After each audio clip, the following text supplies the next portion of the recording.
Listen up, family, before you scroll away, before you tap that back arrow, before you drift off to another tab, understand what you are actually walking into right now, because in the next few minutes I am going to lay out one of the most humiliating, most reckless, most self-inflicted meltdowns any true crime subreddit has ever suffered in the entire history of Reddit, and it is happening in real time, live, on camera, and every single receipt is already screenshotted, archived, timestamped, and backed up in triple across 3 different drives.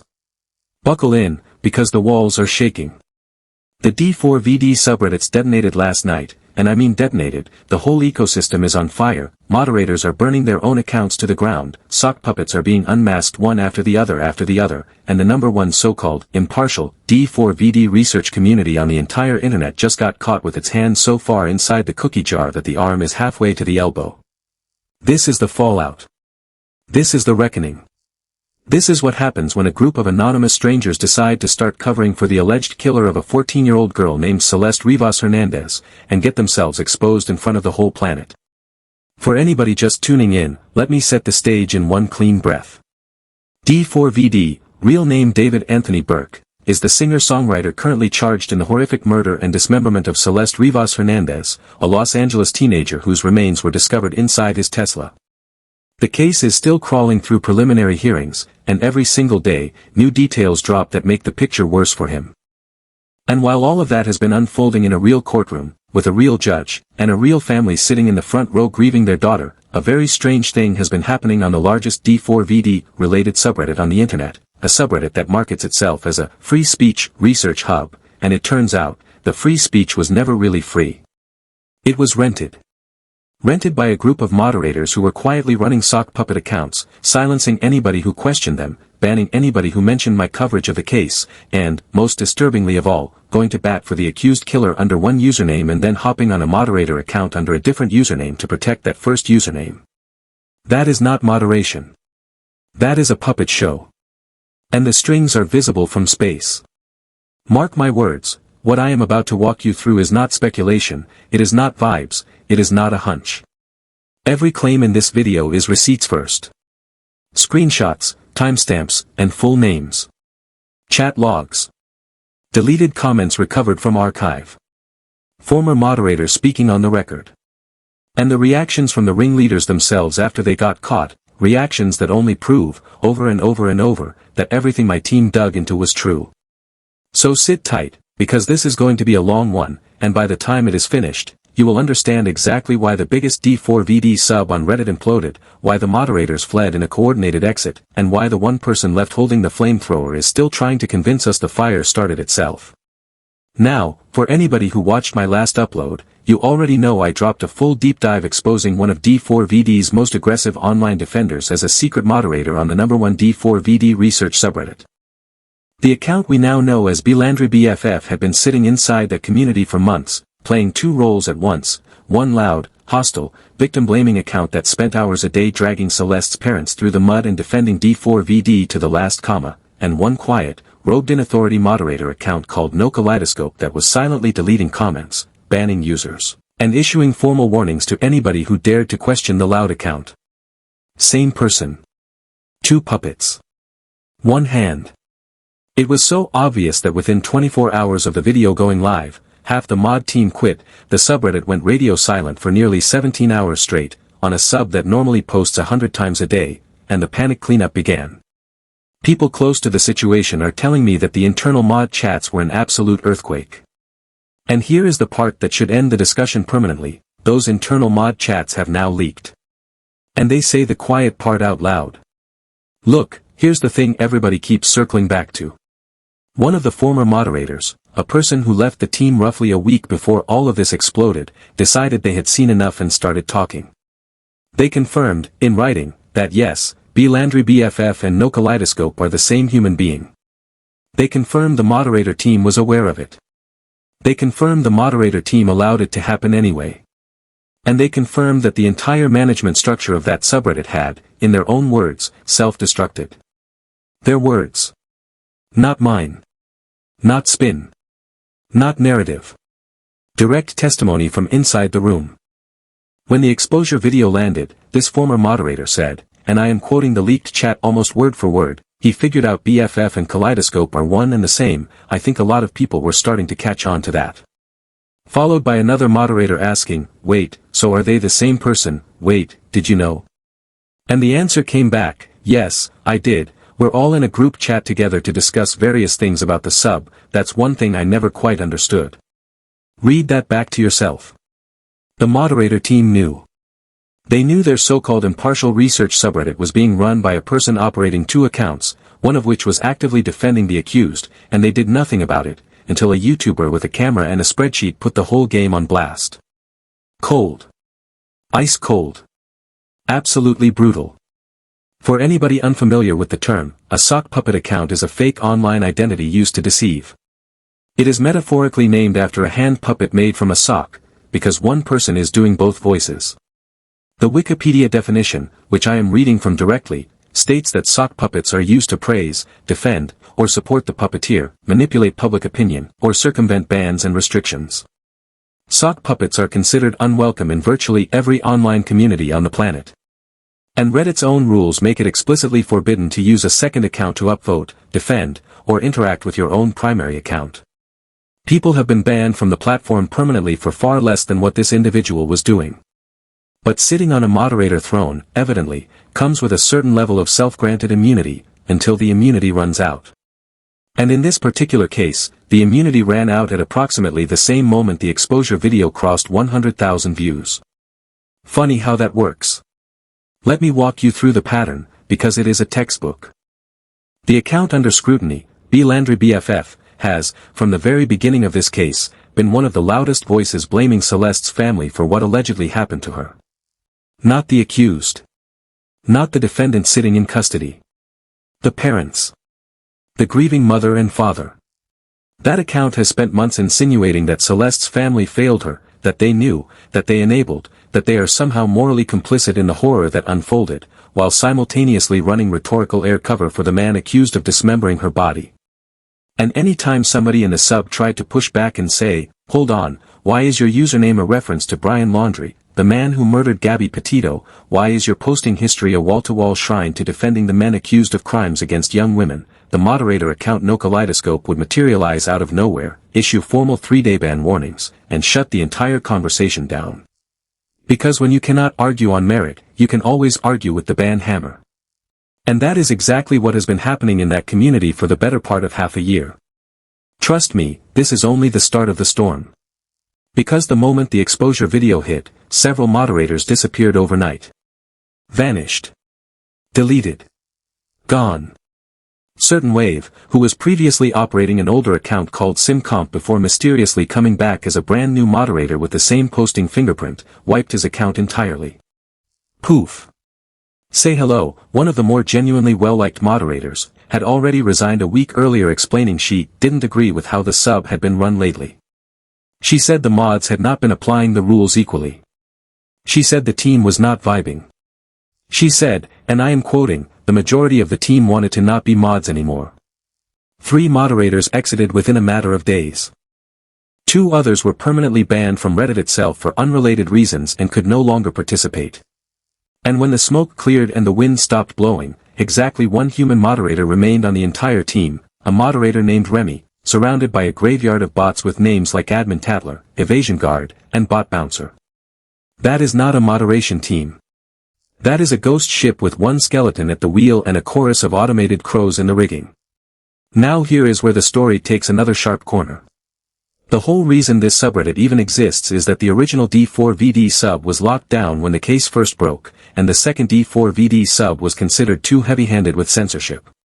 So a new community was launched as a self-declared, free speech alternative, a place where every angle could be discussed, every theory could be argued, every question could be asked. That was the pitch. That was the promise. That was the flag they planted in the ground. And for a little while, it actually worked. Genuinely great research got posted there. Some of the strongest independent investigations of the case were born inside that community. But then something shifted. As soon as my reporting started drawing serious attention to the internal contradictions of the moderator team, the free speech flag came down so fast it left burn marks on the poll. Suddenly, posts mentioning me were being auto-removed. Suddenly, users who so much as typed my name were getting permanently banned. Suddenly, threads asking simple procedural questions, "Hey mods, can we address the exposure video?" were being nuked within minutes. Free speech, as it turns out, is only free until the mods themselves become the subject of the speech. And then it becomes very, very expensive very, very quickly. And the leaked mod chat confirmed this in real time. One of the former mods wrote out what she called her armchair analysis of what had just happened, and it reads like a case study from a business school textbook on how communities implode. Step 1, the head mod starts a censorship-free group and recruits close friends as moderators. Step 2, the group swells in size, the workload stays light, everybody feels smart and important. Step 3, the group flies too close to the sun, someone outside brings serious external pressure, the mods panic, and the censorship-free approach becomes a liability.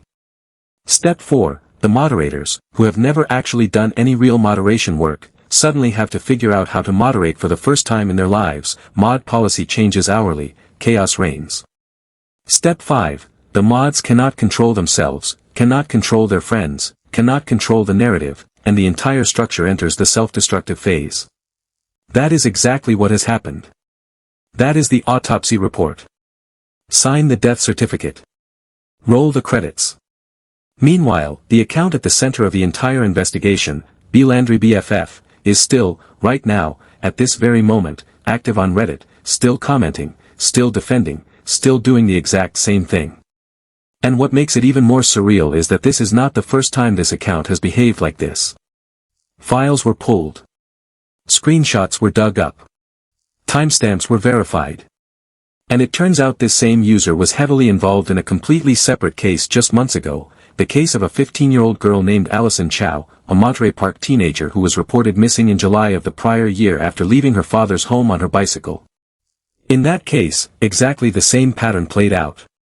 blandrybff got banned from the original Allison Chow subreddit, complained loudly that the moderators there were deleting research, and then hopped over to run the alternative Allison Chow community.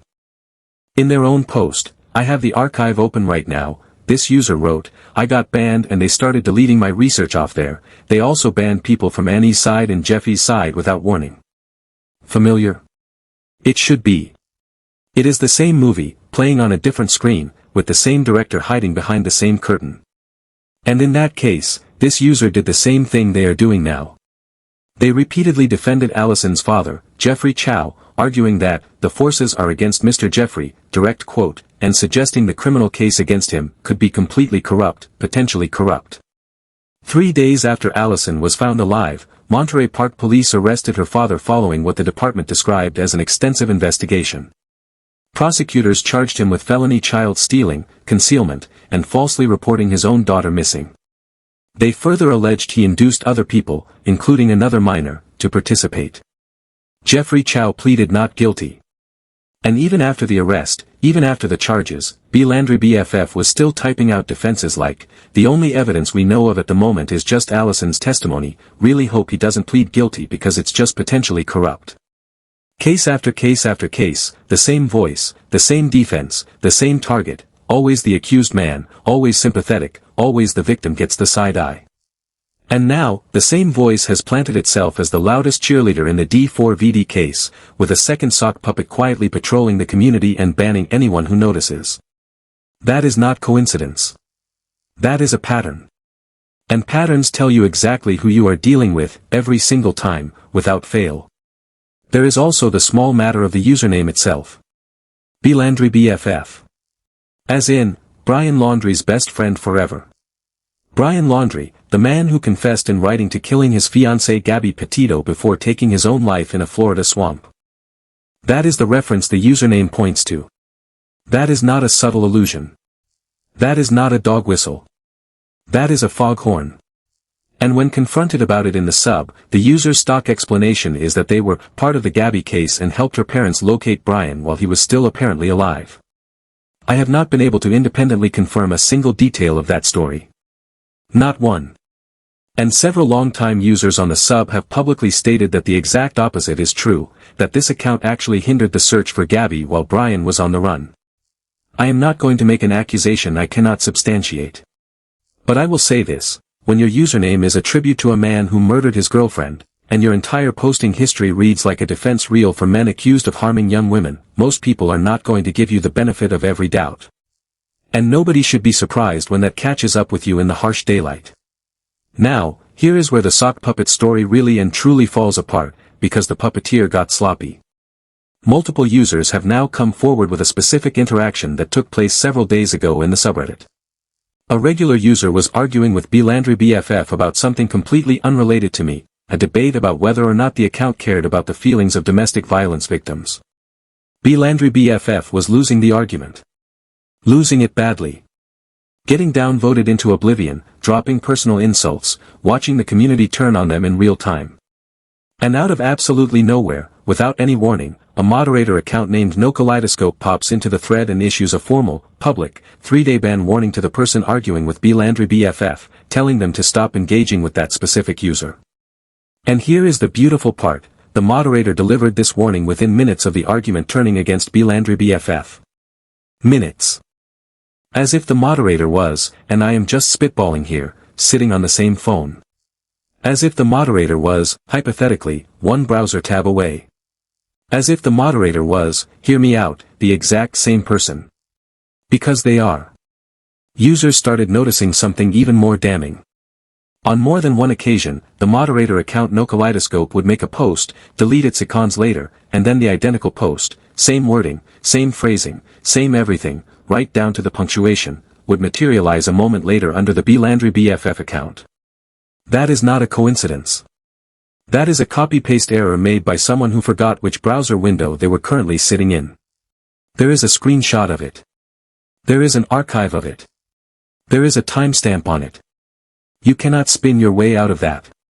You can only run, and running is exactly what happened, because within hours of the exposure going live, the NoKaleidoscope moderator account was quietly removed from the moderator list, and NoKaleidoscope was replaced with a fresh, brand new account created less than 30 days earlier.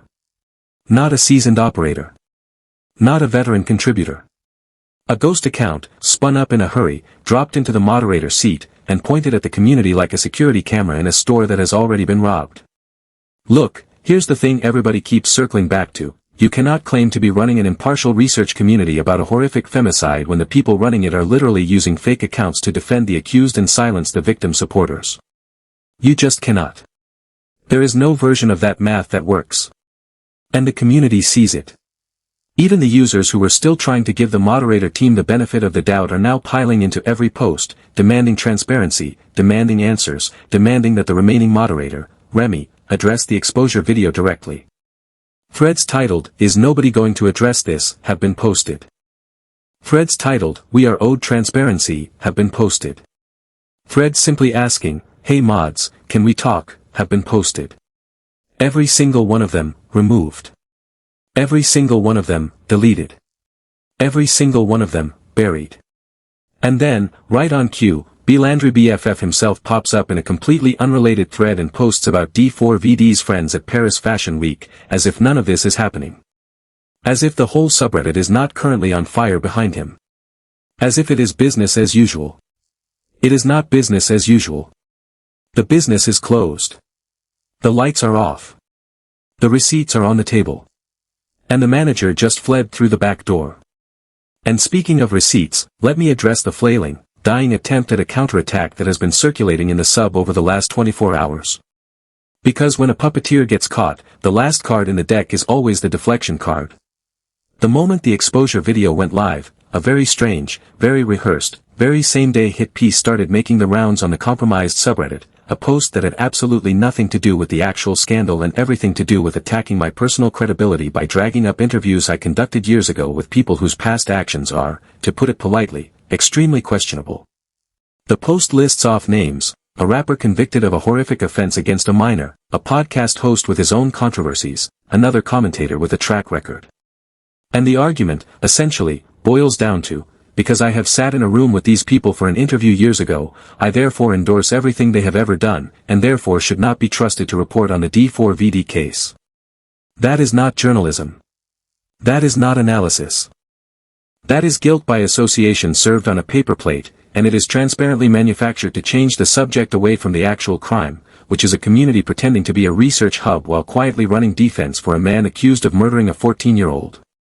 Let me be very direct about this. Sitting down to interview a subject who is publicly known to be controversial is one of the oldest, most standard practices in journalism. Every legitimate journalist has, at some point, sat down with a subject whose behavior they do not endorse. That is literally how the job works. If interviewing a person means you condone every action they have ever taken, then no journalist on the planet would ever be allowed to speak to a single villain, and the entire field of investigative reporting would cease to exist within 24 hours. And on top of that, I have on my public record extended commentary pieces from years ago covering the exact allegations against the very people this hit piece is trying to weaponize against me, pieces breaking down the charges, the evidence, the sentencing. Anyone who spends more than 4 minutes on my channel can find them. The people writing this counterattack know that. They are counting on you not to check. And the reason they are counting on you not to check is because the actual story, the sock puppet moderator, the defense of an accused killer, the silencing of a grieving family's supporters, is so much worse for them than any deflection they can manufacture. They even tried to claim that I showed up to court, cosplaying, as D4vd because of some pimple patches I wore during a recent upload. Pimple patches. That is what they went with. As though pimple patches, a $5 product sold at every corner pharmacy in the country, are somehow the exclusive property of a man accused of murder, and that anyone else wearing them is signaling a tribute. That is the level we have reached. That is the standard of argument.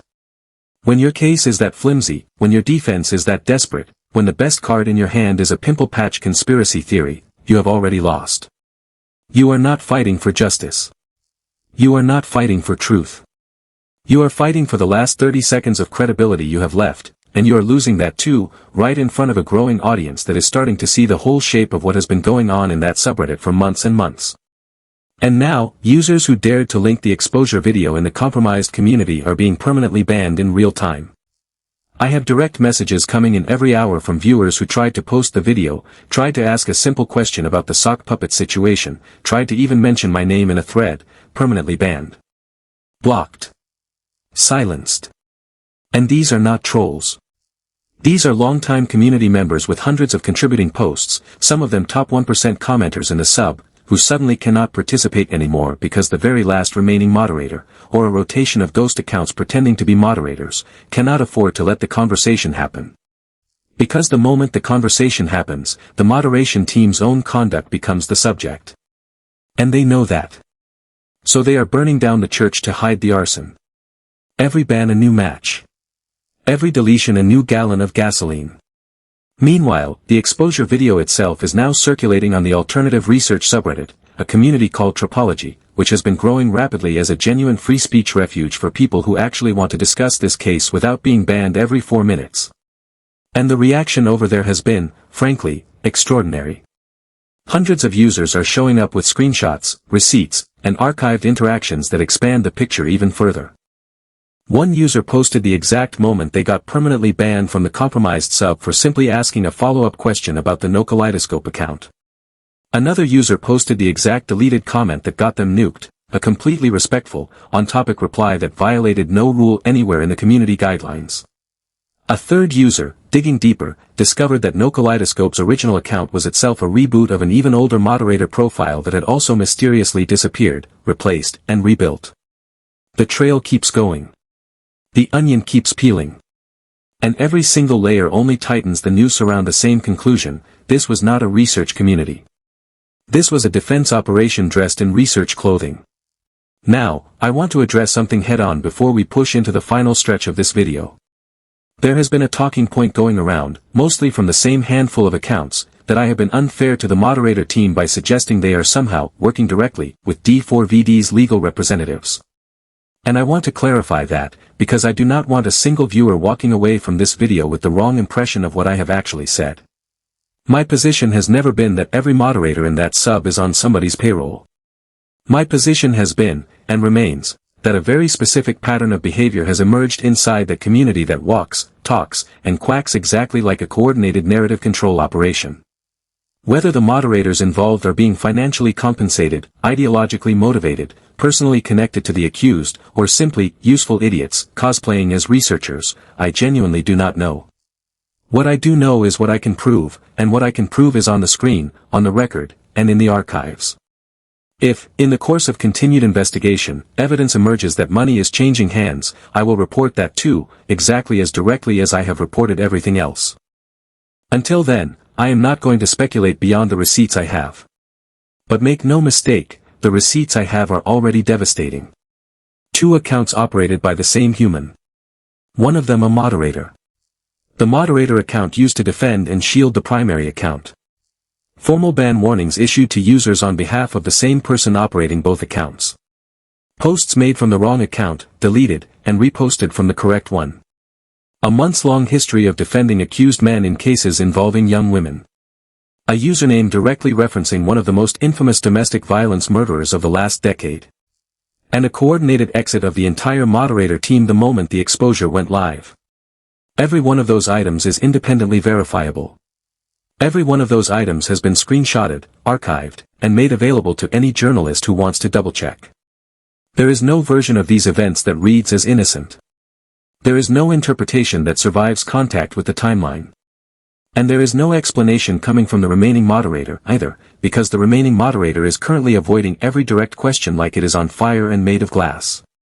And I want to be crystal clear about one more thing, because this is the part that actually matters more than any of the drama, more than any of the mod chat leaks, more than any of the puppet show reveals. The reason any of this is happening, the reason there is a subreddit at all, the reason there are moderators at all, the reason there are viewers watching this video at all, is because a 14-year-old girl named Celeste Rivas-Hernandez is dead. She should not be. She should be in high school right now, arguing with her friends about weekend plans, listening to music with earbuds in, doing the 10,000 ordinary things a 14-year-old is supposed to be doing.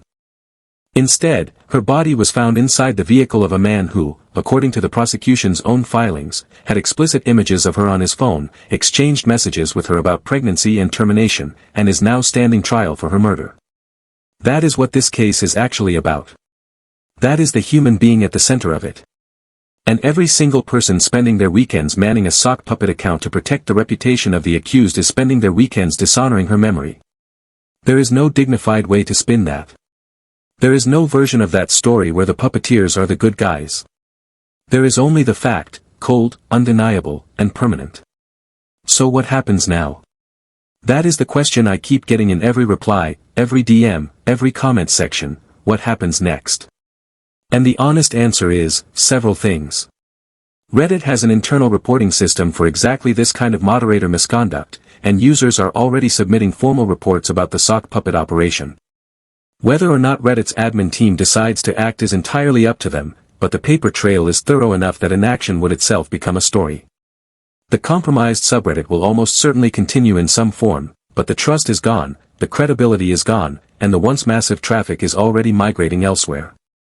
The remaining moderator, Remy, will have to decide whether to address any of this in public or continue to hope it goes away. It will not go away. The internet does not forget, and this internet in particular is currently taking notes with a fine-tip pen.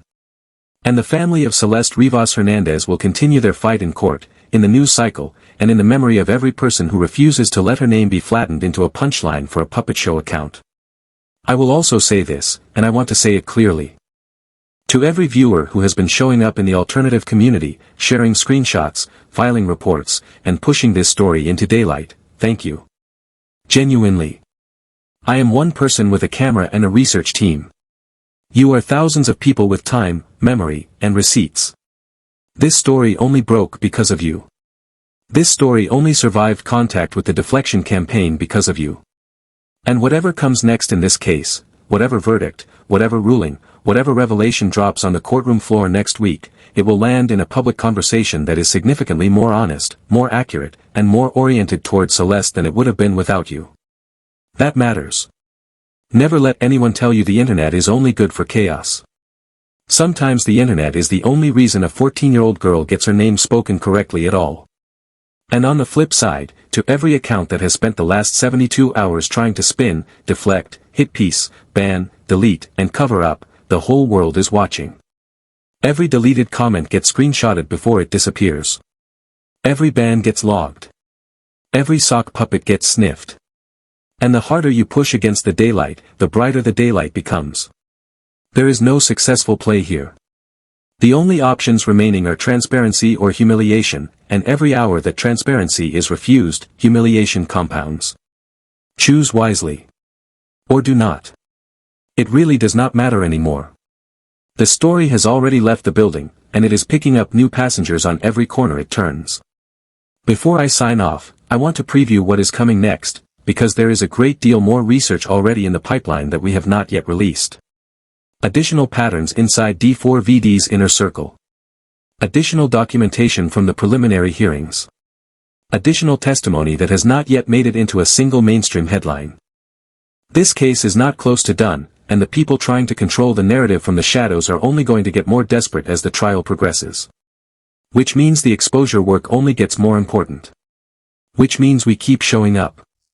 Every single day. Every single hearing.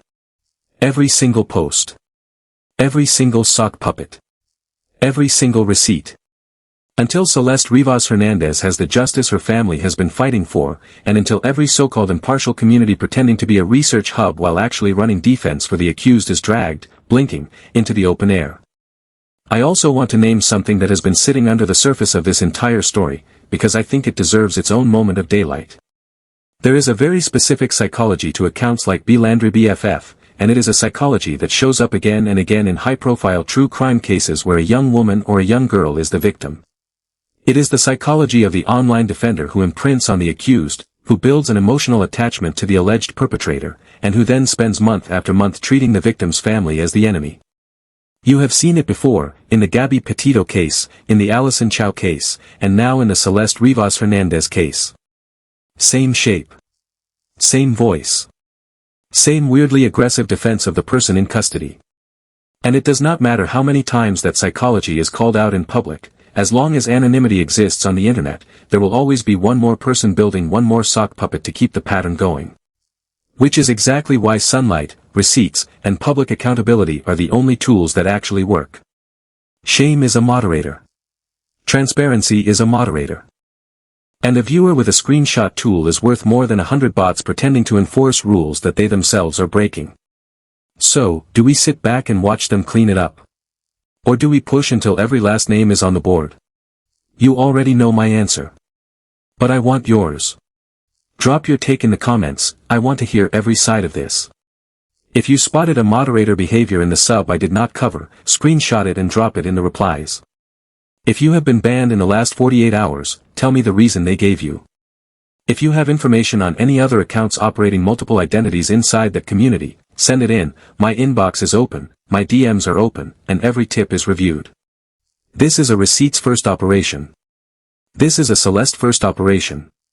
And nothing, no puppet, no moderator, no coordinated ban wave, is going to slow it down. Stay tuned, stay sharp, and I will see you in the very next video, because I promise you, this story is only getting started, and the next chapter has already been written.